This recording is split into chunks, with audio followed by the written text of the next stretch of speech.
کہ اس میں انہوں نے ایک ٹیکس ایمنسٹی دے دی ہے جی، جس کا انہوں نے وہاں ذکر نہیں کیا تھا، منی بل میں لکھا ہوا ہے. وہ ٹیکس ایمنسٹی میں یہ ہے، آپ کو پتا ہے کہ یہ شور چل رہا تھا کہ جی لوٹی ہوئی دولت ہم باہر سے واپس لائیں گے اور اس سے کو تعلیم اور صحت اور عوام پہ خرچ کریں گے. اب اس میں جو پچھلی ٹیکس ایمنسٹی تھی انہوں نے کہا تھا کہ ہم اس کی تحقیقات کریں گے. اب جو انہوں نے ٹیکس ایمنسٹی اسکیم دی ہے تو پہلی باری جو تھی اس میں لکھا ہوا تھا کہ آپ صنعت جو ہمارے وہ ہیں حکمران ہیں، سیاست دان ہیں، سول ملٹری بیوروکریسی ہے، ججز ہیں، وہ اس کو اویل نہیں کر سکتے.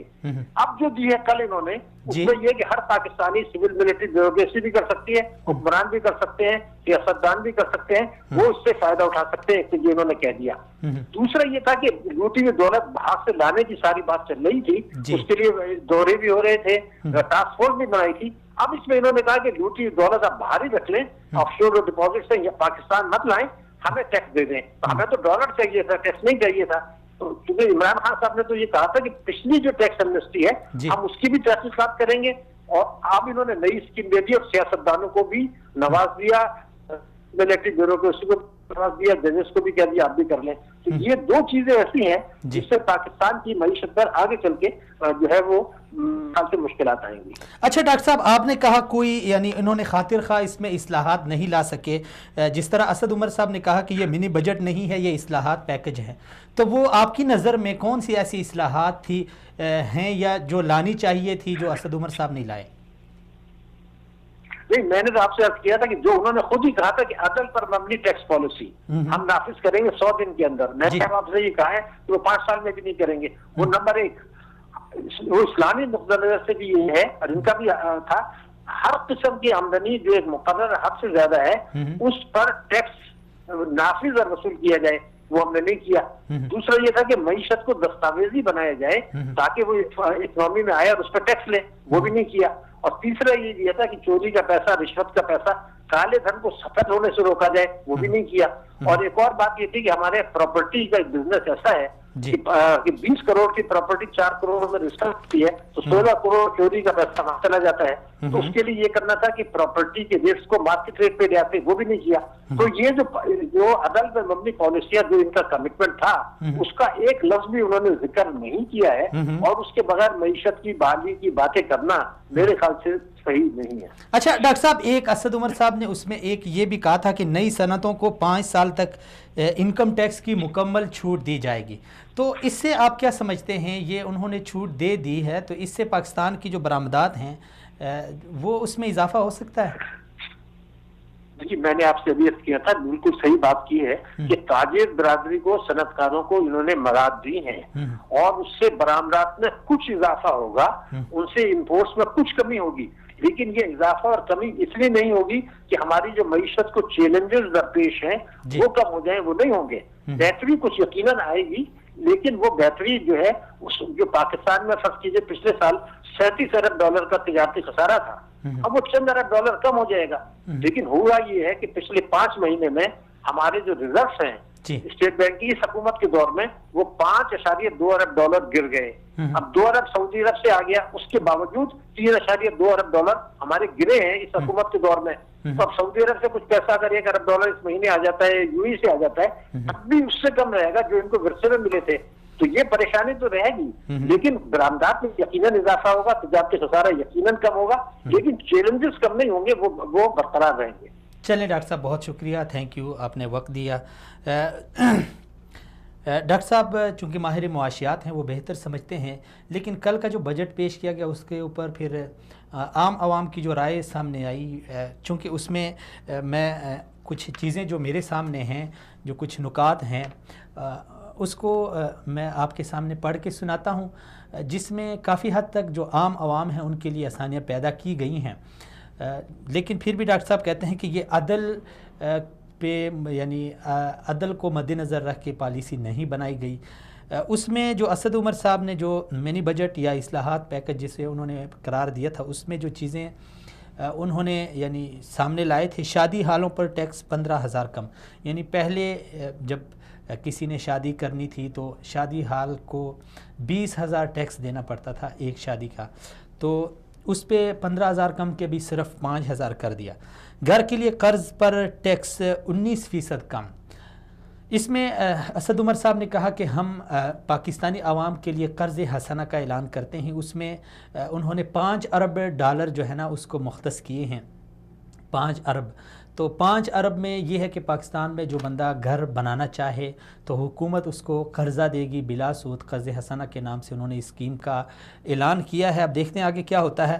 50,000 سے زائد رقم نکلوانے پر عائد ٹیکس ختم. پہلے یہ تھا کہ جب آپ بینک میں سے اپنے اکاؤنٹ میں سے اتنی رقم یا اس سے زائد رقم نکلواتے تھے تو آپ کے اوپر ایک مختص ٹیکس تھا جو لاگو ہوتا تھا. اب اسد عمر صاحب نے وہ ٹیکس ختم کر دیا. اسی طرح اخبارات کے لیے نیوز پرنٹ پر عائد ٹیکس مکمل ختم. پہلے چونکہ اخبارات کے جو یعنی جو نیوز پیپر پرنٹ ہوتے ہیں وہ آتے ہیں معاشرے میں سامنے, بہت سارے نیوز پیپر ہیں, تو اس کے اوپر ٹیکس تھا وہ انہوں نے ختم کر دیا. اسی طرح نان بینکنگ کمپنیز پر عائد سپر ٹیکس ختم. اسی طرح نئی صنعتوں کو 5 سال تک انکم ٹیکس کی مکمل چھوٹ, جو ہم نے ابھی ڈاکٹر صاحب کے ساتھ بھی اس کو ڈسکس کیا. تو ڈاکٹر صاحب نے چونکہ یہ تو انہوں نے اس اقدام کو اسد عمر صاحب کے انہوں نے سراہا ہے کہ یہ بہتر ہے کہ انہوں نے جو نئی صنعتیں ہیں ان کو پروموٹ کرنے کے لیے, پاکستان میں اس کو بڑھانے کے لیے, یا پاکستان کی جو برآمدات ہیں ان کو بڑھانے کے لیے یہ چیز تو انہوں نے سہولت دے دی ہے صنعت کاروں کو, یا پھر خاص کر جو نئے لوگ صنعت کے شعبے میں آئیں گے, ٹیکسٹائل کے شعبے میں آئیں گے. تو ظاہر بات ہے جب 5 سال تک انکم ٹیکس نہیں ہوگا تو پاکستان میں صنعتی جو کاروبار ہے اس میں لوگوں کی دلچسپیاں بڑھے گی. اس سے قبل یہ ہوتا تھا کہ یعنی جو صنعت کار ہوتے تھے ان کے اوپر باری برکم ٹیکس ہوتے تھے, اور ٹیکس بھی پھر عجیب و غریب ہوتے ہیں. پاکستان میں آپ کو پتہ ہے کہیں پہ جاگیردار وڈیرے ہوتے ہیں, وہ اپنی نگرانی میں کہیں پہ اگر کسی نے کوئی صنعت لگانی ہو یا کاروبار کرنا ہو تو وہ اس کے اوپر اپنا ایک شخصی ٹیکس بھی لیتے تھے. پھر بعض المیہ یہ ہے کہ جو ہمارا صنعتی شہر ہے, ہمارا جو صنعتی شہر ہے کراچی, وہاں پہ پھر بتے کا ایک رواج تھا. کچھ سیاسی پارٹیاں تھیں, ان کے اپنے غنڈے تھے, وہ جا کے بتہ لیتے تھے. تو یہ چیز بھی نئی صنعتوں کو 5 سال تک انکم ٹیکس کی مکمل چھوٹ دے کے پاکستان میں جو صنعتی کاروبار ہے اس کو پروان چڑھانے کے لیے ایک اچھا اقدام ہے. اسی چیز کو ڈسکس کرتے ہیں آگے. میں جو نکات اسد عمر صاحب نے جو پیکیجز لائے ہیں ان کا میں آگے ذکر کروں گا. اس وقت برکت لون صاحب ہمارے ساتھ ہیں, وہ بھی ماہر معاشیات ہیں, ان کے ساتھ بات کرتے ہیں. السلام علیکم لون صاحب.